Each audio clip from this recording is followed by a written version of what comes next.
Post. No, thank you. No, never mind. Okay, cool. I think it's recording now. Cool. All right then. So we'll get started. I think most people were here when I said this is going to be a little bit more interactive, I think, than the previous sessions. I don't really think that you can learn how to do this without actually just doing it. So that's what I'm trying to do, is I'll try and provide and I'll give some scenarios and some game footage, and then give you an opportunity to sort of discuss it together. And then we'll discuss it as the larger group. So the session is going to be about sort of adapting strategies during games, or which can be big changes or it can be quite small changes. So we'll talk a little bit about that. It's in theory a pretty simple process, a pretty simple thing to do, but in practice it's a bit more difficult. And what it comes down to is just problem solving and having an opinion. So it's something that I quite enjoy doing. It's probably my favorite part of playing Frisbee and coaching Frisbee and leading teams, because I really enjoy the problem solving part and I have a lot of opinions. So yeah, I really enjoy doing this part. While I've been trying to prepare for the session, I thought of a few different things which I thought I would share with you, and then I will give you some scenarios, and you'll have an opportunity to talk about it in small groups, as long as I can get the breakout rooms working, or we'll do it in a big group.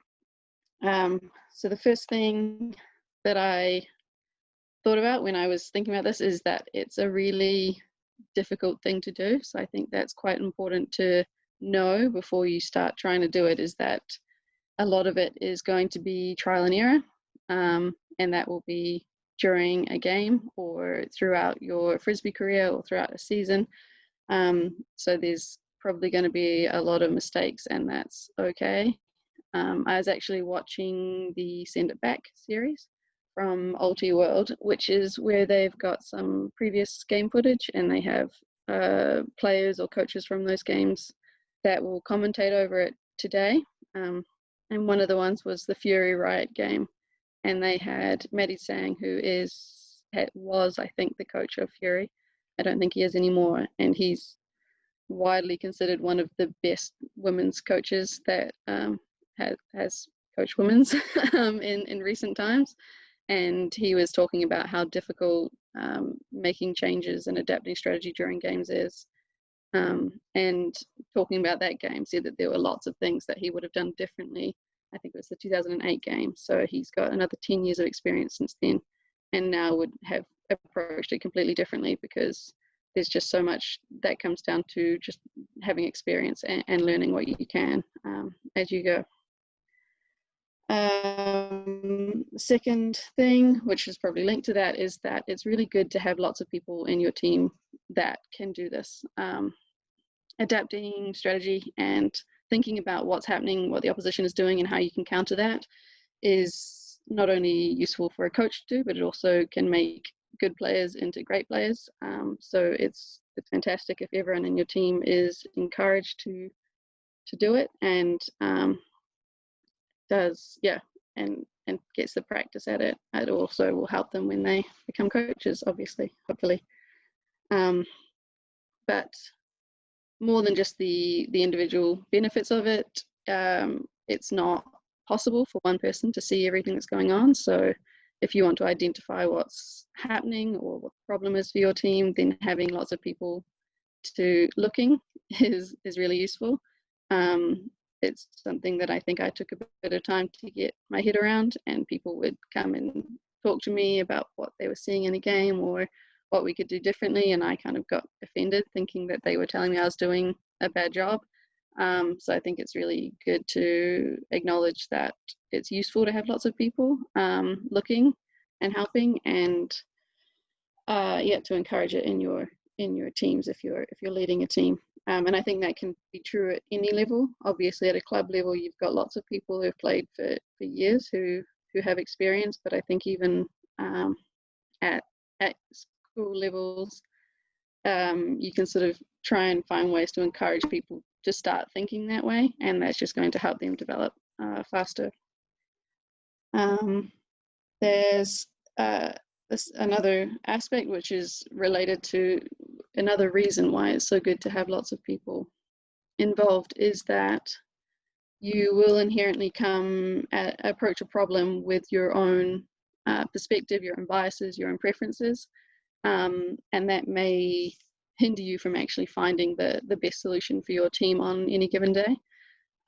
If you are, also for me, whenever I struggle against a zone, my default solution is that we need to do more give goes. We need to do lots of little passes, and we'll work through it that way. And often I will play a point really hard and not manage to break through a zone, come off, and then watch my team make big wide swings and completely pull it apart. And so my instinct and my natural, my default is actually going to prevent me from recognizing what my team needs to change to beat a zone. So having multiple people who you trust, and trying to find, like, having a leadership group and things like that is a really great way to find ways to have lots of people contributing to the solution, and then it becomes more likely that you'll find the right solution, because often you need to be quite creative, and your limiting factor is going to be yourself and what you know. So that's yeah. And so I think with that in mind, I think the best thing you can do in terms of developing is to practice, but also just broaden your horizons and your knowledge of Frisbee. I definitely don't mean go and learn every possible zone defense that exists, or I don't think knowing lots of specific strategies is necessarily how you can do that. It's actually about understanding what the strategy is useful for, and what your team can use it for. So understanding how what your team's natural or skill set is, and what different strategies can accomplish for you is really going to help. So you can read.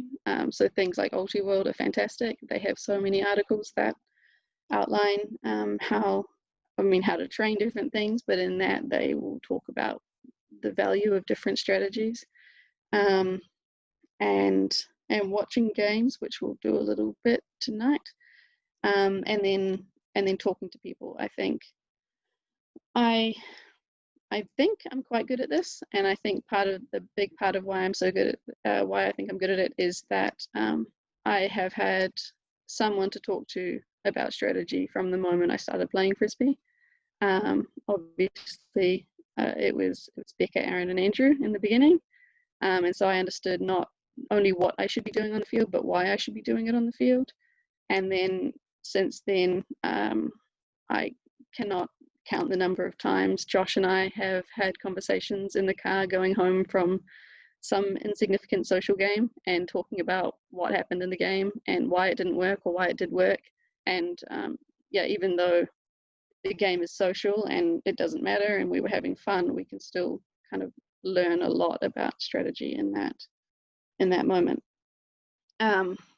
So that's sort of a bit of a download of all the things that I've been thinking about while I've been trying to get this session ready, which I thought I'd just share quickly before we go into the discussions. Are there any questions on any of that before we go on? I know it was all a lot very quickly. No, cool. So at this point, I wanted to have a neatly laid out process for how to do this, but I couldn't, because at its heart it's quite a simple process and just difficult to execute, I think. So basically, how I approach it is I try to work out what my team is doing, what we're trying to accomplish, and why it's not working. Then I'll look at what the opposition is doing, what they're trying to accomplish, and why it is working. And once you've looked at that often in quite a bit of detail, trying to find a really detailed answer to that question, you can start thinking of solutions for how you might stop them doing what they want to do. It's sort of like when we do defense and you say, try and stop that first option, and that's a success. If you can stop them from doing what they are trying to do straight away, then that can be the first win. So I have some examples of the sorts of questions. If my computer will let me click on the right thing. Which sort of shows how it's quite detailed questions that you can be asking. So hopefully you can see the screen. So if I can do this.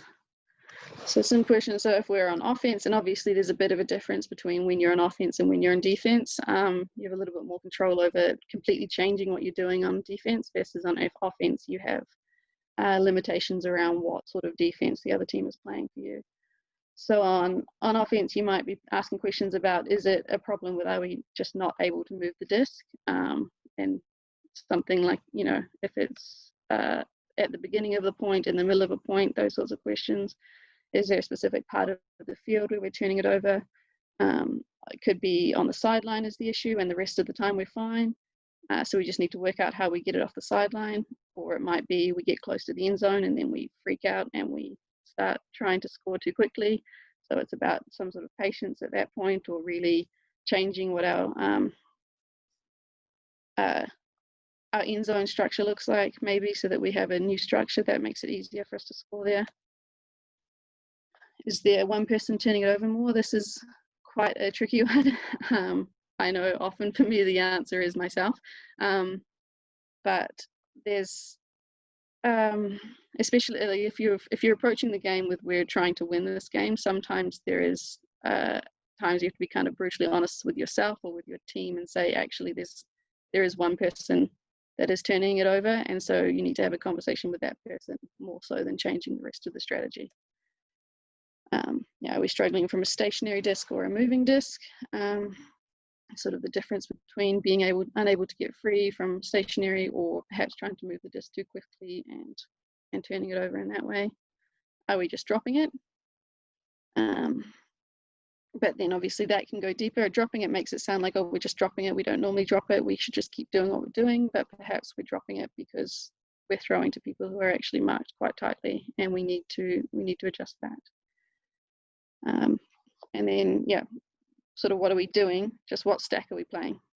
There's some really easy, obvious changes that can be made in these sorts of situations. So we're playing horizontal stack, we're struggling.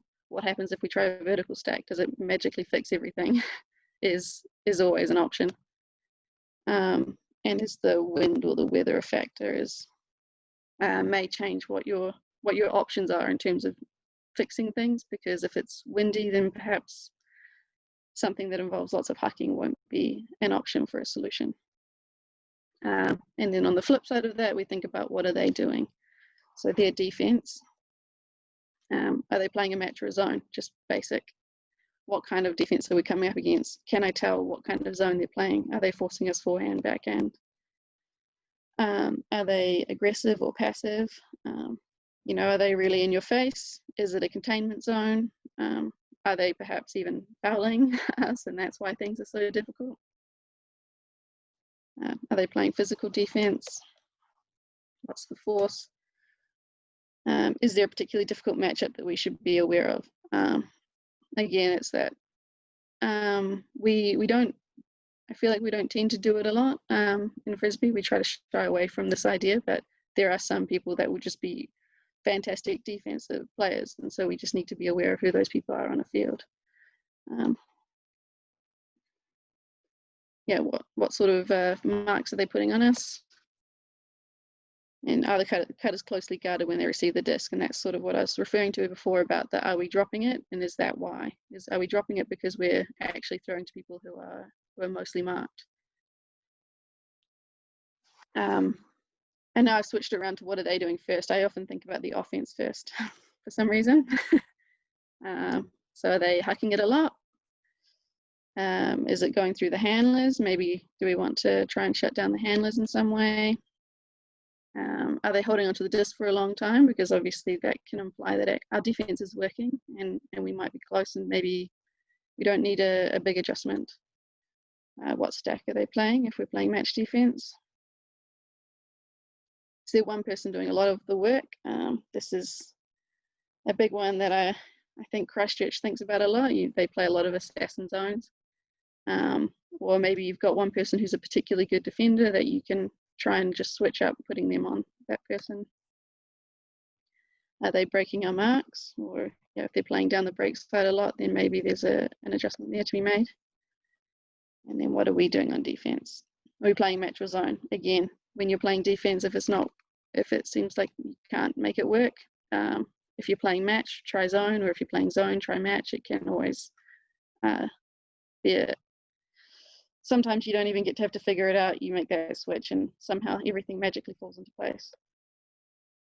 Are we trying to take away inside or around? Perhaps we need to switch that up, or properly focus on it and make it a clear focus for the team. Are we happy for them to huck it? And then if not, how do we stop that? Are we okay with swings? What part of the handler cut do we want to shut down? Or are we trying to shut it down entirely? Or who's shutting down what part of it? Often it's a shared role. Do we want to trap it on the sideline? Yeah, and those are the sorts of questions. And there's lots that I haven't covered. Those are all just the ones that came to my mind when I was putting this together. There's so many situations and scenarios that, which is part of why I sort of don't feel I can explain it fully in one session, and want to really just give opportunities to do it. So I think those were some of the situations. I'm going to have a look at a game situation next, but I will give you a chance if anyone wants to ask a question before I do that.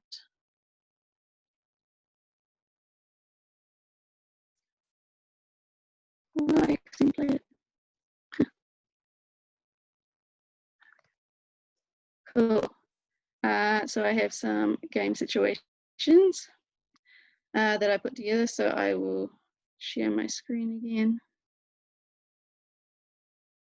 Oh, that's not what I wanted. Cool. I don't think I've shared the sound, but that shouldn't be too much of an issue. So I've got some clips from a few different, from this one game. And I'll talk through this one a little bit and some ideas that I have for this one. And then I will give you an opportunity to do it, to discuss some other ones. So here we have, I can just get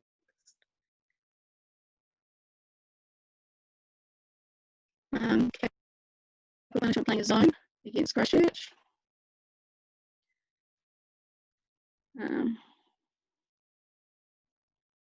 And it's close, but it doesn't work.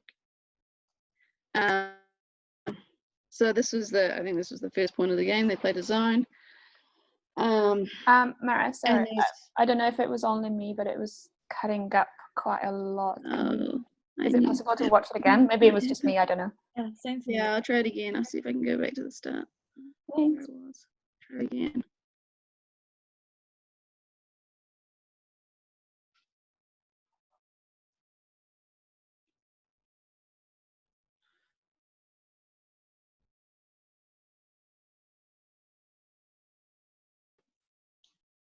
Still pretty choppy, I think. Yeah.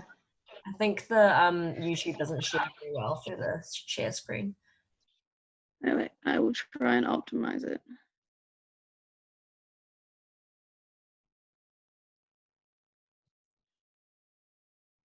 What if I take it out of full screen?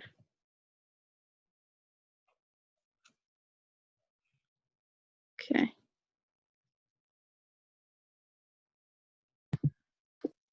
That one's worse for me.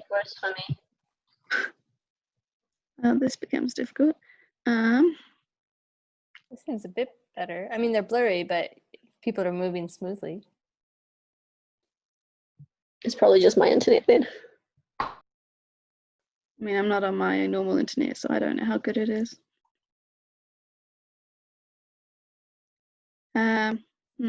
All right. Could Maybe you we can- link us the video and then just tell us the seconds to watch? Actually, I have that. Yeah. Cool. I will post. Stop sharing. Cool. That hasn't copied. This should have the right time as well. But there were a few of them, so we'll see how we go with maybe. Anyway, so this one, you can try and watch it if you want. So for this one, we had a capital punishment playing a zone. So it's, I assume, based on what I know of the team, a monster zone, which is like a wedge zone, which tends to be aimed at containment, and especially early on in the game, that's the sort of thing that I expect they were trying to do. So I'm assuming that they were trying to contain. So what were they doing? They were playing a zone aimed at containment. And why did it not work? It looked like there were some largish gaps in terms of the wings being quite deep and there being a big gap between the front three players, which allowed some quite large gains from the Christchurch team. And often the Christchurch team would do a small pass to sort of change the angle, and then they got a large pass. So before both of the big passes, you can see that there's a pop pass just before it. So that's, yeah, so we've got what were they? We were doing the zone, we're trying to contain, we left some big gaps, and so it didn't work. Christchurch team were able to do small passes or swings and then make big gains from there. You also, with Christchurch, obviously have the element of Penny. When you look at, is there one person that might be responsible for it? Obviously, Penny has a particularly good forehand. So there's always that element that you can consider as well, that she might be unique in that way. But watching the rest of the game, she's not. But at the start of the game, you might not know that. You might think, oh, I know Penny's got a great throw, so actually we just stop Penny and it will be okay. So based on I came up with a few different options for things that you could do. It's the first point of the game.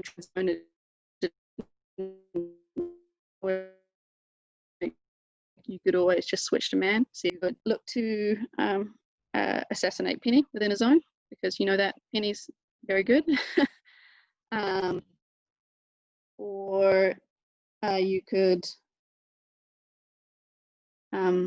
look to change that zone a little bit. So I talked about there were quite large gaps left in terms of the wing being quite deep and the gaps in the front three. So if you played the zone again, you could focus on making sure that those gaps aren't there. Or as I said, the Christchurch team were able to make small passes, and then from that they created the space to make those large gains. So again, making sure that where there's a swing, someone is there quite quickly, either from behind the cup or within it. So there's sort of three options, and often when you do this, there'll be multiple options and different options. You could basically, I guess you can think, do I want to make a big change? Is it a fact that we're in the completely wrong strategy and we need to completely change our strategy? So for example, zone isn't working for us, we should try match. Or is it we're playing the right strategy and we're not executing it properly, where that zone is fine, but what we need to do is make sure that we clamp up a little bit more and don't leave that big gap in the middle. So as it turns out, the assassin part aside, capital punishment did both of those things. So the next point they played match defense, and then slightly later I won't send this in the chat and try and play it. They did exactly that in terms of playing that zone again, but trying to play it at closer. So well, don't know if it's worth trying it. If that was so bad, then maybe we won't. I'll try one more time. If I can even load it now, might be my internet, might be part of the problem.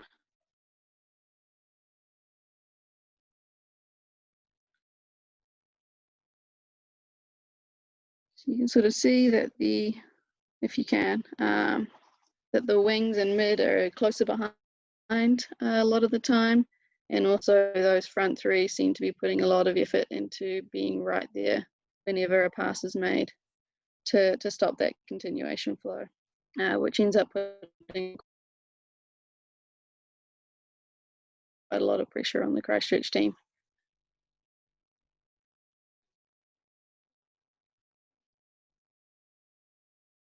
And even when the pass goes through, there's one of those wings will be right there as well, which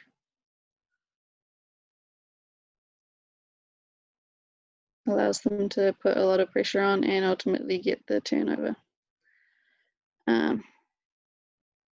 Cool. So, yeah, so there's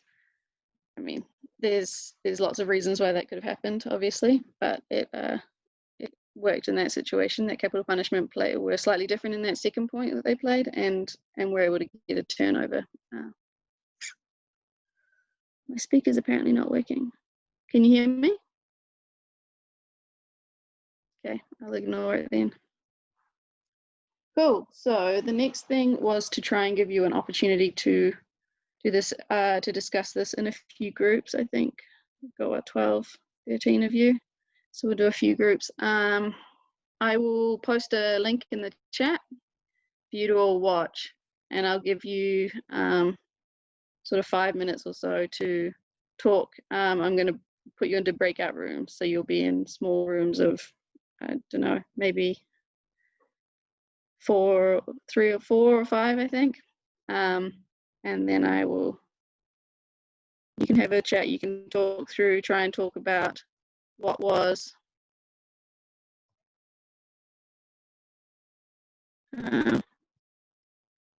what the team was trying to do.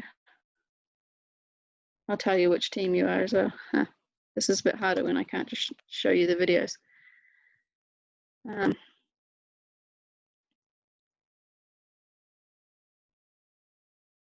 believe in this, in this one here is, again, imagining from capital punishment's perspective in the defense. If you want to watch that link in there, and I'll put you into groups.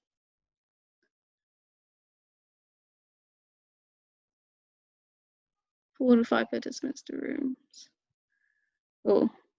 So this should put you randomly into groups so you can have a quick discussion for maybe 5 minutes, maybe try and come up with an idea of what capital punishment are doing, a couple of things to describe that, a couple of things to explain why you think what Christchurch did worked, and maybe one big change thing that they could do, so a complete switch to the strategy, and one way that they could adapt their strategy slightly to see if they can prevent that happening. All right, and I will be not in a room, so.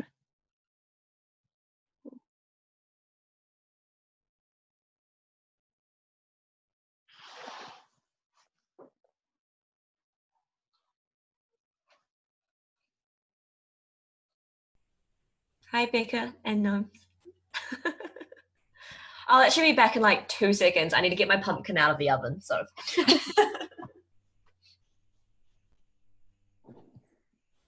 Whoops, I was muted. Shall we watch the video and then chat? I haven't started yet. Yeah. I didn't know you could split up the rooms. That's funny. Yeah, it's cool. Oh, I lost the link. Oh no, maybe Oh, it's yeah. the copy paste. Yeah, we lost the chat. Where is the chat? Ooh. Do either of you guys have the link open? Was it for the second point? I think the one she sent, it's like the second point of the game. I think I have it, but I like watched it, and so now Yeah, I don't know how far back I need to go to Yeah, the me point. too. Yeah, Yeah. actually I've got it again now. I think we've still got access to the main chat. And it's at 5 minutes.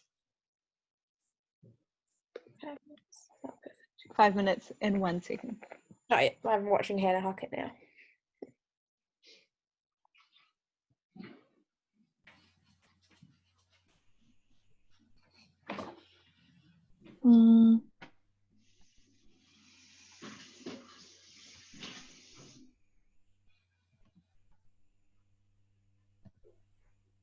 So which point are you watching? Just to make sure I'm on the same. It looks, it's one all. Yeah, 1-0. Okay, cool. Yeah. So, And I guess we'll watch to the end of the end of the point. And then what team are we analysing again, or is it both? We both, mostly the defense from CP, I think. Yeah. Yeah.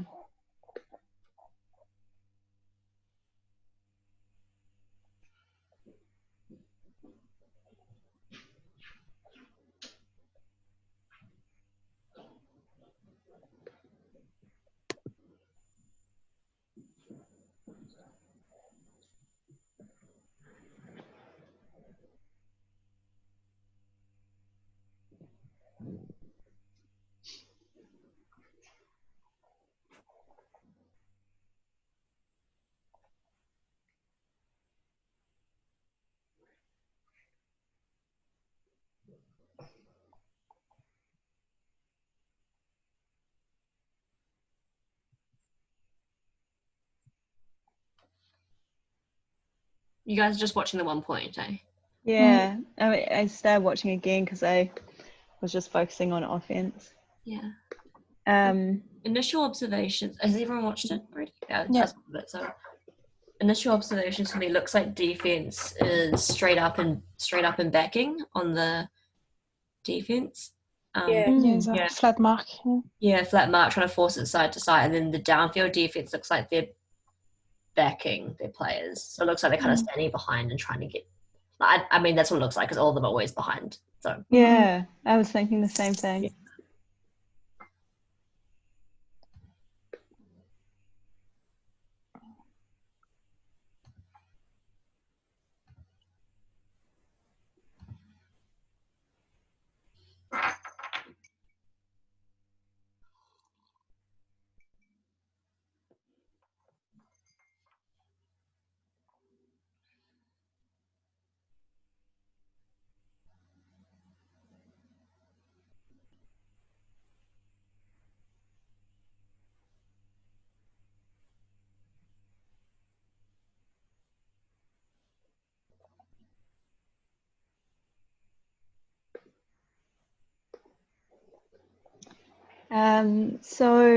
And the offense just seems to be moving fairly quickly and sort of patiently, maybe not quickly all the time, but definitely patiently, like a couple of seconds and then solid throws. When they're backing, the defense is backing, means that it feels like the defense is behind a lot of the time. I mean, they are, obviously, that's the intention, but also it feels like they're sort of not doing well at predicting what's about to happen.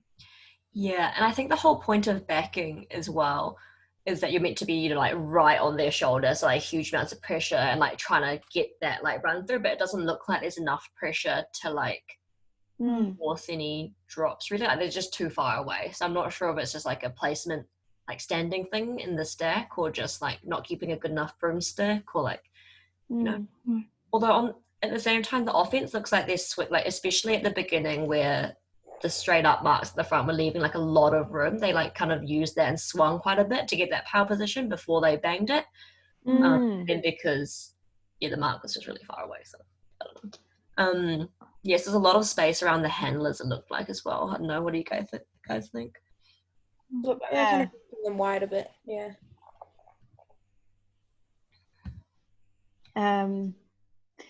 Should we start with she suggested we decide on one big drastic change and one small tweak. Should we start with a drastic for defense?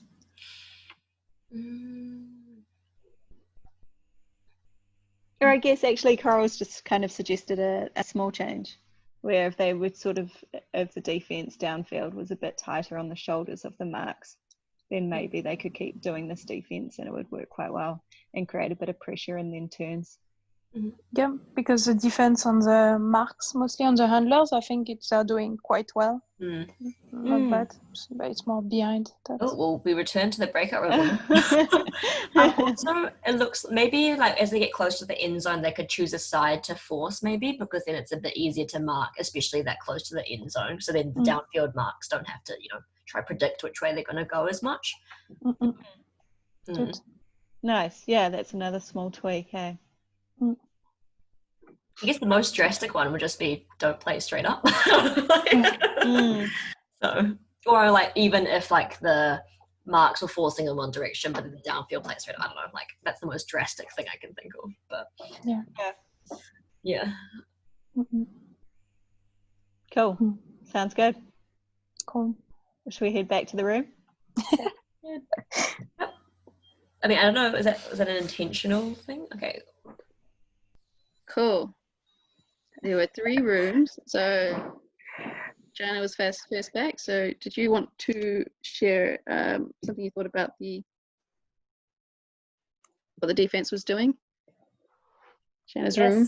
Steph would love to do I can that. talk about it at the start and pass on to you if I need to. I firstly identified that there was a lot of just straight up marking. It was match as well. Mainly to stop some potential big hucks from identifiable players such as Penny. And I think another point was that near the end, when they're at the end zone, it was hard to really stop everything in terms of choosing a force because everyone was kind of, I think some people in the downfield were backing and then that kind of caused the score at the end. And so trying to, I guess, go back to something that everyone would agree on, like a force, would have been a bit better, which was one thing that we identified. Cool. Jana, do you want to add anything? Or anyone else in my group? Oh, I think that was good. Cool. Any thoughts? Group 2, Becca's group was group 2. You don't have to say, I just know that you were in there. On what the offense did that maybe worked, or was made it hard on the defense.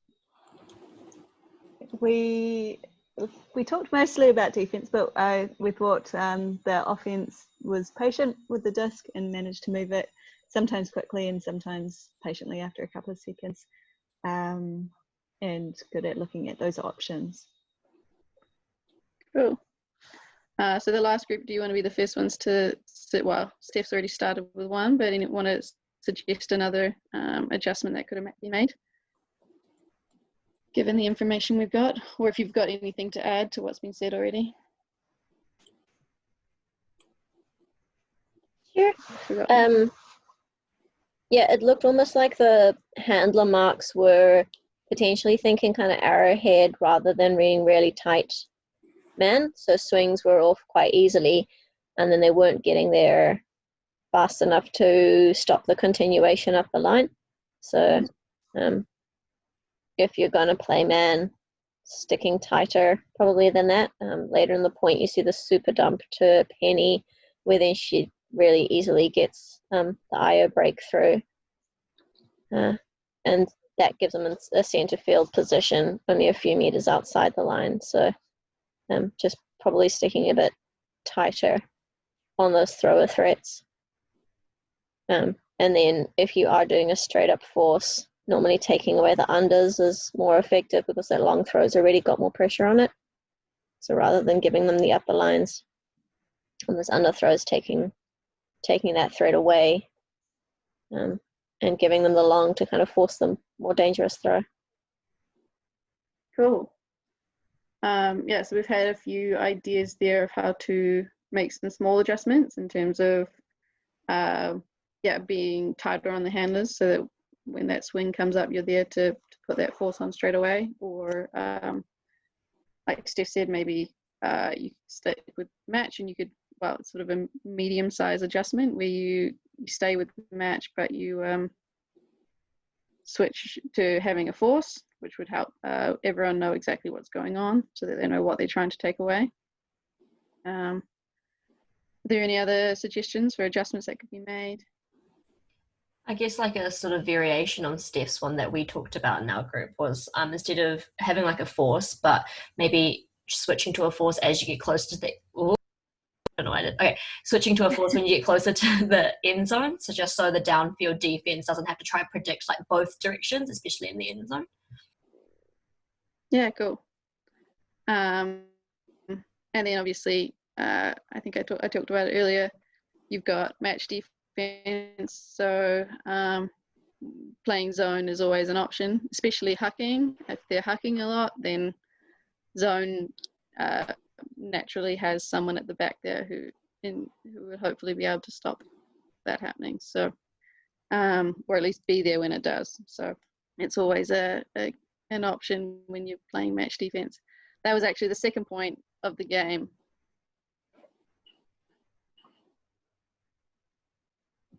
You've already seen the third point where they get the turnover by, I was saying about being there when that swing comes through. So it's a bit of both. All right. I also had a couple more, but I have some written down that I didn't include a video. So I think that might be easier. I'll put you into your breakout rooms again to talk about the scenario is relatively vague, so that hopefully you can sort of agree on maybe some other parameters if you want. So your team is going to be playing horizontal stack against a match defense, and you're really struggling with getting the disc moving off the sideline. So that's the scenario. You're on offense and you've got to try and think through what might be causing that, and then some solutions that you would implement depending on what you think is causing it. So get thinking while I figure out these breakout room things again.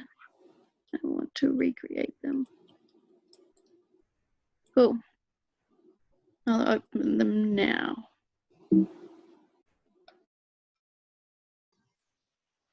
Okay. Hey.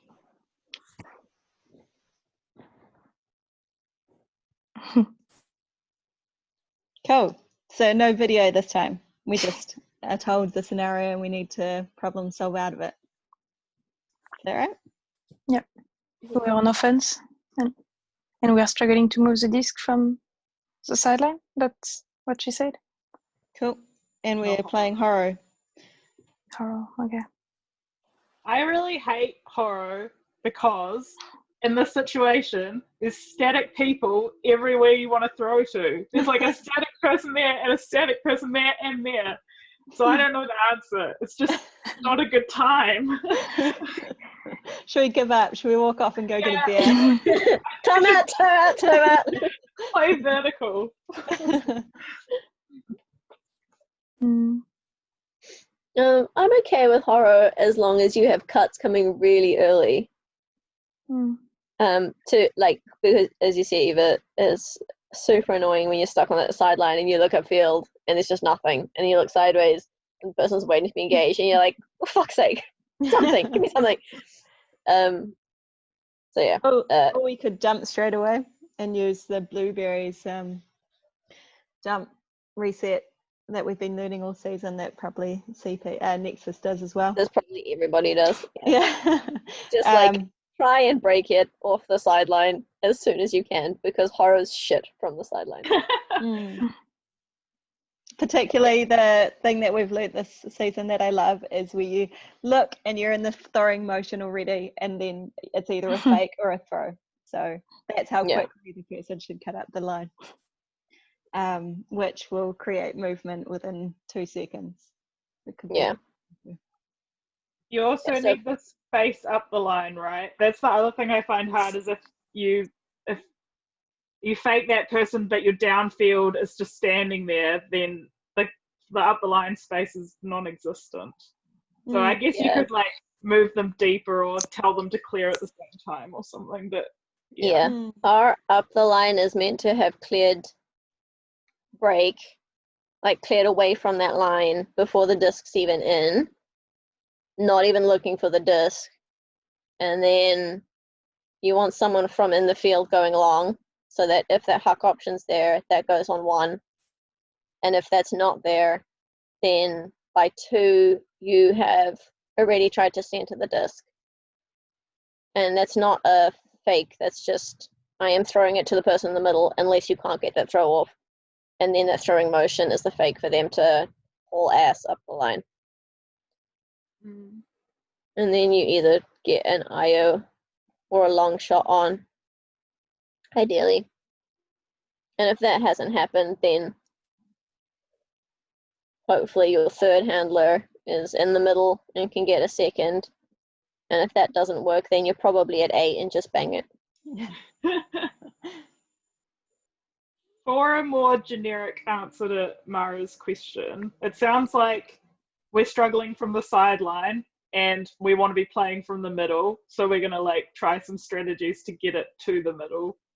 As one of our ideas for like how to approach this and like what to tell the team, like let's try and play from the middle. Is that what you want? Maybe the middle handler could leave right away, and maybe the cut non-expected from the diagonal, one of the cutter could help, and be the handler non-expected handler to come back. Yeah, true. If it's sort of a timeout that we're bringing it in from the sideline, could cool. Like or is it like there's a death sideline that you keep on getting trapped on?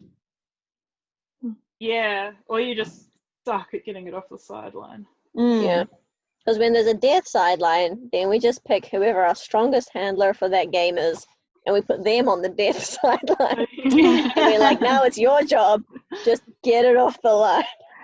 That's a good point, though. I think you could like structure your handler setup so that people who are very comfortable breaking the mark, if the mark is like there early and hard, like on the wings or in that position, like people who can get you out of a tricky spot. And you could also, to prevent other people on your team who are maybe less comfortable in that position, try not to throw it to people on the sideline, or like tell your cutters not to like give themselves some space from the sideline. Yeah, that's a good call. If you do give it to someone on the sideline, like you're immediately busting up as a handler to get it back from them. Yeah, you could structure the downfield cutters in the same way. You sort of have your strong people on that side. Cool. Deep breakout room. Should we go back? Yeah, why not? It worked. Nice. All right.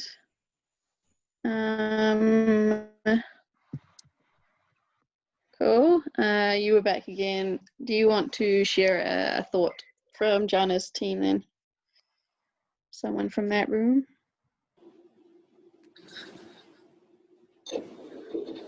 Sure, I can jump in, and then people feel free if they want to add anything. We thought we would go for a little bit of an element of surprise, and instead of looking to move it upfield right away, we'd look to center it. So getting it to the middle, throwing to space behind, sort of in the backfield behind that center handler so that they can run onto it. And ideally with a Horo, the middle is where you'd want to be, so we can hopefully get some better downfield action playing off of that. And if they're doing some sort of squeeze mechanism where they're forcing our center handler to cut up line, we've got the far handler as a secondary option. So still being able to go for that centering pass would be ideal. Cool. Or anyone else? Do you want to add anything? It's a good one. From the other rooms, didn't pay attention this time.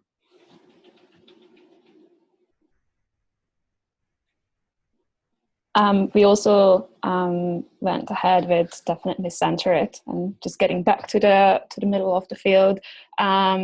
Depending on what the force is, if they are forcing us to the line, then maybe even just looking at like a quick upline pass, if that's the only way we can get out, and then doing it quickly enough that that person can center it back with a quick swing. Or doing just setting up pairs and doing a switch between the middle handler and someone from the stack, so that cutter can come back and go for the swing option. But again, like just the main focus is get back to the middle. Yeah, cool. Anything else from the other room? I can go for us, and people can add in. We also talked about playing from the middle and how that's the first place we'd look. We also talked a bit about maybe making sure that the people who are picking up the disc on the sideline are comfortable like throwing in a tricky spot, breaking the mark, so that we can get it to the middle. And we talked about if you were going to throw it to someone on the sideline, especially someone who maybe not that comfortable with the disc on the sideline, either not doing that or making sure you make a move to get it back off them straight away, so that we're trying to avoid that tricky sideline space. And then we learned the whole Blueberries horizontal offense, which I'll tell you about later. Cool. Fantastic. The offense used by like half of New Zealand's team, so we definitely didn't come up with it, and you guys probably know it already. Yeah, we'll chat later, Eva. But did anyone else have anything else they wanted to think on that one? Cool. I was so I had in my breakout room of one. Like I don't get to be in breakout rooms apparently. Yeah, that's something to look forward to, Jana. You get to sit here by yourself in silence. So I thought I sort of tried to think about other reasons for why it might be happening. So maybe it's really difficult because they are clamming us. Obviously, that's a thing that people do on horizontal a lot, where they have someone long, someone deep, someone deep and someone under, which makes it really difficult for your cutters to get free from that position. So there's some sort of strategies that people have to deal with that. One is obviously to look straight to the handler. But also there's plays that are more pull plays, but you could still play it if you know it's something you're struggling with, where if you get it to the sideline, just those two people who are close to the sideline both clear out, hopefully taking those two poachers with them, so that the third person on the horizontal can cut in. So calling some sort of string or pull play type play like that might help, especially if it's the static disc that you're struggling with. And yeah, along the lines of what Eva was saying about making sure that person is comfortable picking up the disc. So someone that's comfortable breaking the mark is always great. But if you've got someone, you can always take it back to Penny. If you've got Penny on your team, when she picks up the frisbee on the sideline, if you're forcing forehand, everyone is worried about her hucking it at all times. So if you've got someone like that on your team that can pick up the frisbee, then that just means that the field can open up that much more. So that's always, yeah. We're on offense, which means that our completely switch it up, try something new, it's definitely not working option is something like switching to a vertical or a side stack or an isolation stack of some sort. Just play a new stack. If they're clamming you to stop the horizontal, then they can't play the same clam. They'll have to change it if they want to do, if you play vertical. So you force them to do something new by completely changing things up. Oh, that's what Eva wanted as well. just go vertical. Play vertical. That's the ellipsis player in you. We play horizontal in New Zealand. Cool. Yeah. So it's 8:30 now, so I don't know if people want to get to bed, or I could I have one more scenario, which we could talk through. So if you want to indicate a preference. Thanks. Cool. All right. So the last one, we'll go back to defense. So in this scenario, you are playing match defense and you are forcing forehand, and your team is getting broken a lot. And you can decide amongst yourselves how you're getting broken and why you're getting broken. So I think, yeah, as you're doing it, you don't have a video to watch or anything, so it's just a verbal scenario, but think through, we would, maybe see if you can think of a couple of different options and why you might choose one over the other. So the things, like they're playing a clam, therefore I would switch to vertical because then the clam is no longer useful. Or we have the person who's picking up the disc isn't very comfortable, so we would switch the person that's picking up the disc. So that sort of thing, but you're on defense now, you're forcing forehand, just match defense, and you're being broken a lot. I'm going to jumble the rooms again, and off you go.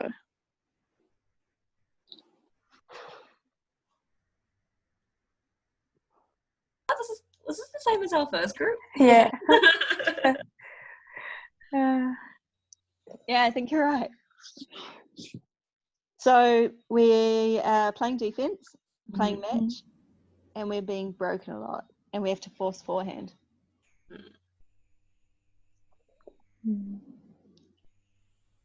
So are we playing just standard man, you reckon, or are we doing something fancy, like Marah said, like a clam or? Should we say that the scenario is that we have just been playing regular man? Yeah. And maybe. And do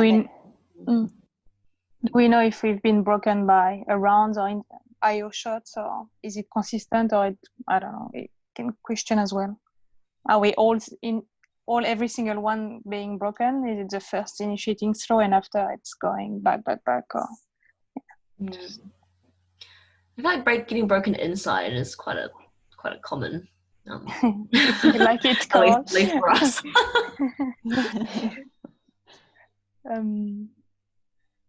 Yeah, so we could talk as a team about either coming round and taking more of the inside out away, or as a country, I think we tend to give too much inside out, don't we? Because everyone's too worried about stopping the round. Yeah. So most likely that's our issue in our hypothetical situation. Yeah. I think as well about the triangle mark that we learned, like the basic defense. That could help if everyone is aligned on doing that and containing and after, getting close. But it just... Yeah, that's true. The triangle mark is really good if you get that timing right with the switch. Like a triangle mark, and I guess the other easy quick fix would be just to mark slightly more straight up as well, and put pressure on that around, but don't give up the inside, I guess. And I guess downfield we might be lagging a bit, marking behind rather than in front of. We'd say for a couple of points or for a couple of seconds, we mark under really hard. Don't let them get anything under.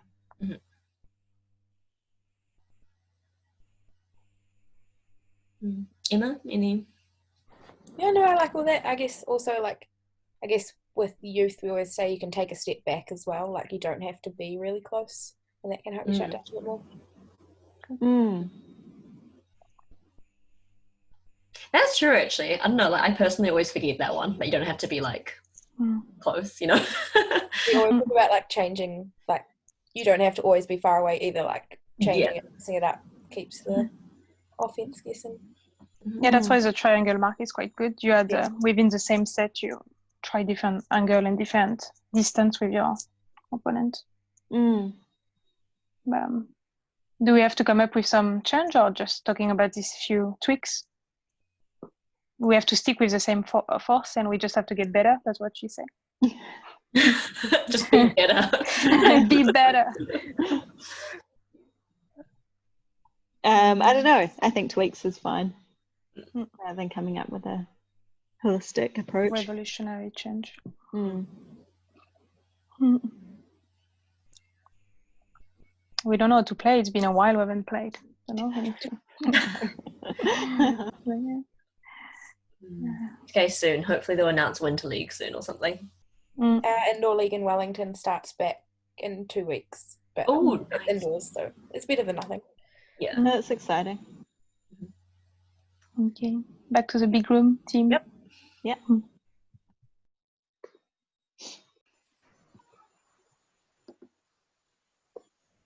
Who wants to share from our group?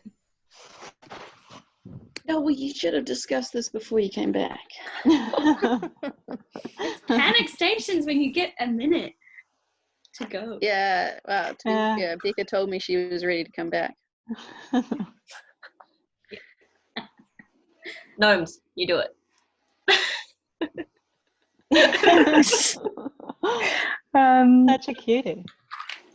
We just talk about reminding people on the triangular mark. It would be good to try to be aligned, and so the triangular mark, you use different distance from the. You don't have to be tight, but I don't know if you all. I'm sure you are all aware of this.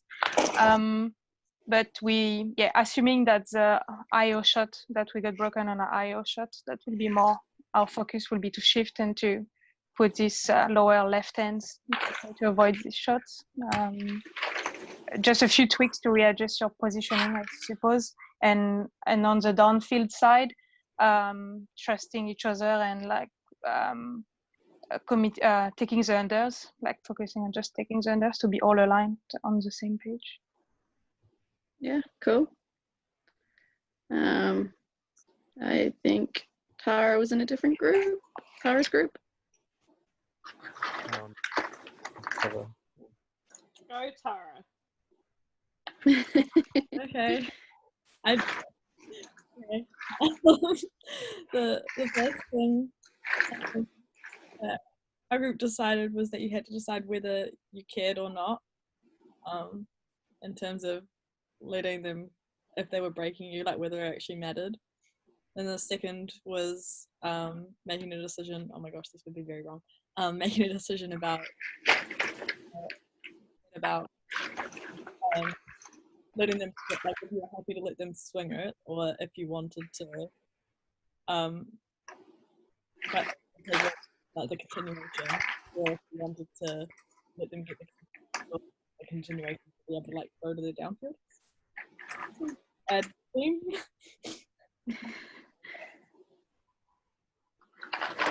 Oh yeah, that's a good point. I initially in my scenario it said that the team got a lot of flow out of the break passes, but I didn't add that. So if it's not giving them any value, then maybe it's okay. Maybe you don't care. And then figuring out what you're going to do about it with those ideas. The third group, Jenna and Steph, you were together again somehow. That's the roll of the dice, and who is the bridge, I think.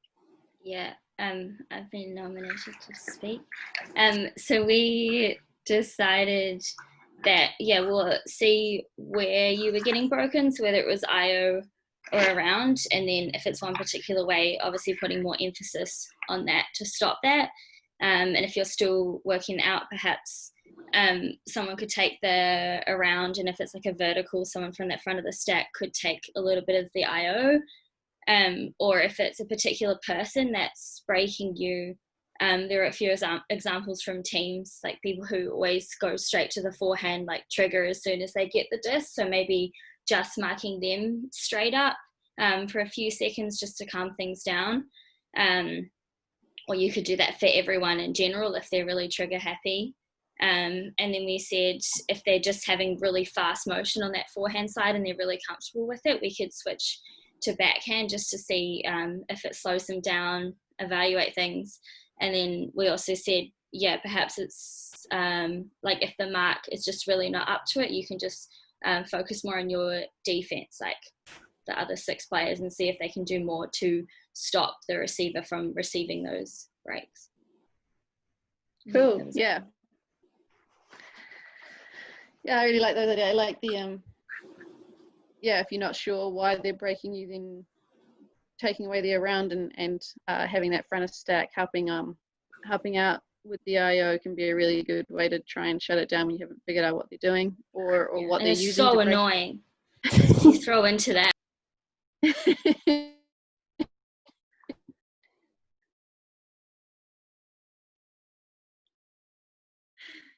And I think yeah, another and off a lot of time. No, you go for it. Sorry, that was just another thing, just helping out from the sideline as well. If the whole team is struggling, or even if it's just one particular person, but just, yeah, talking about it on the sideline and then just being loud and helping out if it's going to be an IO or an around. Yeah, that can be a great way. I've seen a lot of Ds happen that way. Yeah, and sorry, and like you were saying, Bridge, about the how they're breaking you. Perhaps they're breaking you with a hammer on the forehand side, and a hammer ceases to be much of a breakthrough often if you switch to backhand, for example. So there's lots of things to think about, and obviously, yeah, always the option to switch to a zone or switch to backhand or switch to straight up or force middle, or yeah, completely mixing things up. As well as making all those small adjustments. Cool. So yeah, that was it. Those were my scenarios. I think, like I said, in the middle somewhere, I think the most important thing with getting good at this is to do lots of it. Talk to people as much as you possibly can. Find someone who is willing to chat strategy with you for as long as you want. Find lots of people, because you don't want to just become a clone of one other person. It's the more viewpoints you get, the better. And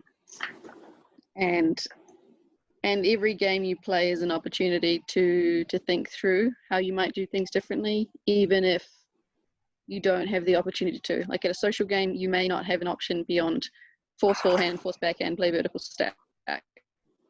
But you might think about, if we could, what might we do to change this situation? And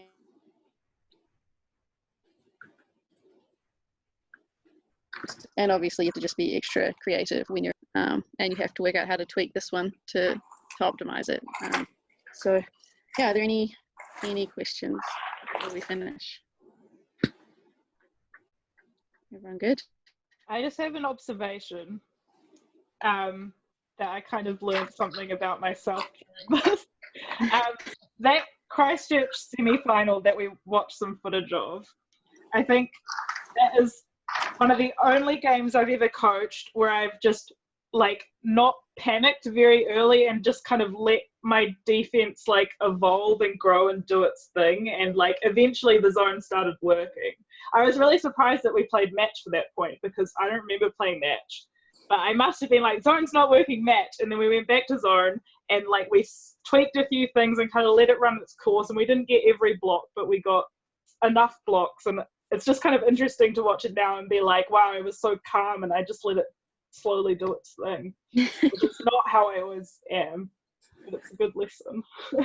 Do you think that's because you had so much more experience now? Like you'd have it as a go, and you gotten to a point where you're like, okay, let's just see what happens, and I know I've got different tools to use, so I'm just going to try them all out? Or because I know often it's you make decisions and it's not working and they get really frustrated and then the game's over and it's just like, oh. Yeah, I don't think so. I was just in a good headspace. I should probably try and find that headspace again. Yeah, but sometimes with D, it's hard when it doesn't work straight away, but you kind of need to look for the little things that are working and try and optimize those. And I think we actually did that well that game. Yeah, and I think possibly that's especially with defense, obviously one turn and scored breakpoint might be enough to win you a game. Whereas obviously if you are being broken and you're on offense, you don't have the luxury of, oh, if we get them next time, that's okay. Like there's probably a bit of a difference there between offense and defense. In terms of defense, you've got time to let things develop, whereas offense, you may need to be a bit quicker to sort of blow things up and try something new, because you don't have time to be like, oh, we'll just give up 2 or 3 breaks, and then if we can get it working, it'll be okay, because then you got to get those 2-3 break backs. So I think, because I can think of sort of examples in my head where I've been coached by players, and I think I coached by other people, and looking back on those games, I've thought, oh, like they didn't mix things up quickly enough. And I think it's normally on the offensive side that I think that. I don't think I've ever thought, oh, they didn't try new defense. And so it's possibly, that's a good point, that making small tweaks is definitely a worthwhile thing to do, especially early in games. But I definitely think it's worth not being afraid of blowing things up if you know that people can do things. The Fury game that I watched with Riot is kind of famous because Fury was down like 8-1 at half, came back to win, and they basically made up a zone on the fly. And so in that second half, when they made their massive comeback, they blew things up so much that they actually did something they'd never trained before. And it worked. So it can work, but also it could fail horribly, and we wouldn't be talking about that game. So who knows? But yeah, it's worth trying, and taking opportunities where you get them to blow things up when there's maybe less stress. Yeah, it's nice that there's multiple summer series events now leading up to nationals, instead of just, you know, you meet a team from Christchurch for the first time all season and it's at nationals and you've got one game to, you know, play against them and figure out this new zone that they've learned this year or something like that, right? So sometimes there's opportunities to meet up against each other a couple of times and say, they got us this time at Twin Harbor, so let's practice and then be ready for it at nationals. That's good. Or even when it's the same zone they've played a million times, but you just have newer players and you're like, they play this junk and this is what you need to do. But until you actually play against the junk, it's like, no. That's not what we meant. Yeah, the summer series is great for not just adapting to other team strategies, but adapting your own strategies and getting them as good as they can be for nationals.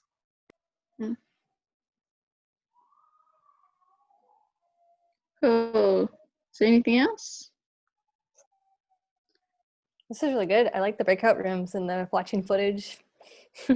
Yeah, I had a couple more that I can. But I don't know, maybe I'll post them on the thing and on the event, and you're welcome to have a look and do it yourself. Yeah. I'll try and remember which team you were meant to be. And one thing I will say before I finish is I said you should find someone to talk strategy with, and I love talking strategy. So if you can't find someone, message me, because it's so much fun. Cool. Otherwise, thank you all. Have a good night. Thanks, Marah. Thanks. It was really good. Thanks, See you Marah. coming. Bye. Thanks, Marah. Don't forget to stop recording back. Will do.